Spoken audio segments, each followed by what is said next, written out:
بات نہیں کرتے. مجھے بڑی حیرت ہوئی کہ کل آپ نے عمران خان صاحب کے بارے میں جو الفاظ آپ نے استعمال کیے. آپ کو شرم آنی چاہیے, ڈوب مرنا چاہیے.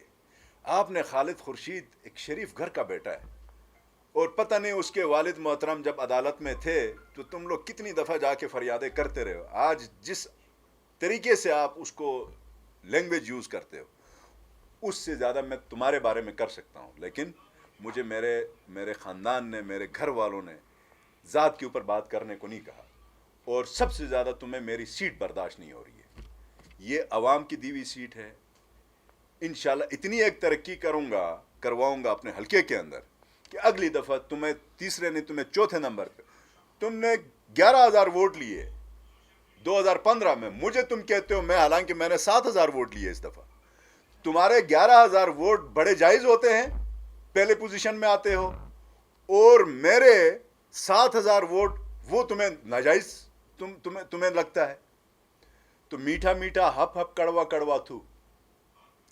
اور خاص کر کے اتنا یہ چھوٹے دل کا آدمی میں نے اس کو دیکھا کہ جب تک وفاق میں پی ٹی آئی کی ہی حکومت تھی اور یہاں پہ پی ٹی آئی کی گورنمنٹ تھی, اس کی اس کے وہ چوہے بلی کی طرح کوئی اس نے پی ٹی آئی کے خلاف, اس کے عمران خان کے خلاف یا خالد خورشید کے خلاف اس نے بات ہی نہیں کی.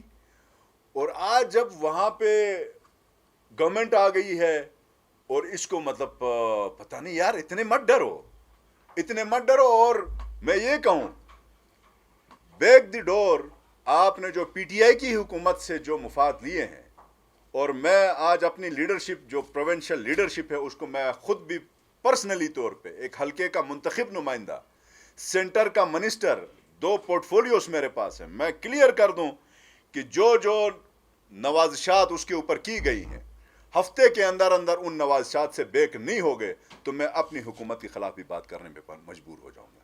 یہ اتنا بڑا بلیک میلر ہے حفیظ. اس نے ادھر سے مفاد بھی لیا ہوا ہے اور ادھر سے لوگوں کے خاندان, ذات, ماں باپ, لیڈروں تک یہ اس انداز میں آ کے بات کرتا ہے. تو بات سب کر سکتے ہیں. ہم سمجھتے ہیں کہ ہم سیاسی بالکل لمٹس کے اندر رہ کے ہم بات کریں. جب آپ کسی کے مینڈیٹ کو ہی نہیں مانتے تو پھر میں یہ کہتا ہوں کہ جو پچھلے دنوں آپ کا جو پرائم منسٹر ہے یہاں آیا تھا, کیا وہ منتخب پرائم منسٹر ہے؟ وہ تو وہاں سے پلانٹڈ رجیم چینج کا ایک شہزادہ ہے. اس کو کس نے انتخاب کیا؟ وہ کس مینڈیٹ کے تھرو آج پرائم منسٹر آف پاکستان ہے؟ بالکل نہیں ہے. میں نہیں مانتا, ہم نہیں مانتے, پی ٹی آئی پوری نہیں مانتی.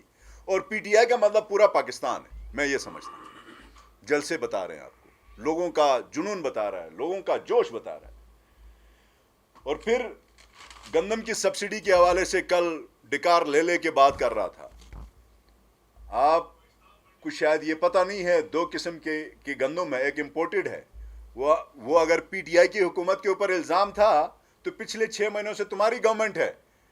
وہ یوکرین والی گندم ایک جگہ اکٹھی کر کے اس کے اوپر آگ جلاؤ. جاؤ دونوں, حفیظ الرحمان اور امجد, یہاں کیا کر رہے ہو؟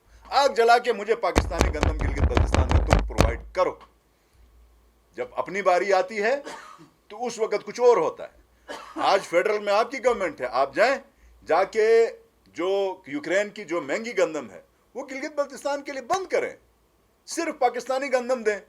جو آپ کی بات درست ہے, وہ 8,500 روپے پہ ایک بوری آتی ہے, اور یوکرین والی گندم گلگت بلتستان پہنچتی ہے 16,400 روپے پہ ایک بوری. آج آپ جائیں, آپ کو روکا کس نے ہے؟ اور پر منتھ 30,000 بوری جو ڈیڈکٹ ہوئی ہے, کس کے دور میں ہوئی ہے, کس نے کروائی ہے؟ وہ سارے لیٹرز بھی میں سوشل میڈیا کو پرووائڈ کروں گا, آپ لوگ ضرور لگائیں.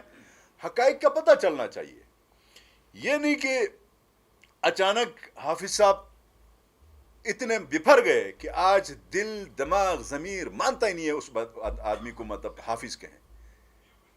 وہ بھی ٹراؤزر پہن کے, ٹی شرٹ پہن کے. یار شرم کرو, اپنے ماں باپ کے لباس کے اندر آ کے بات کرو اور تمیز کے ساتھ بات کرو. آپ اگلے آدمیوں کو آپ بہت سستا لیتے ہیں. امجد صاحب بھی سستا لیتے تھے.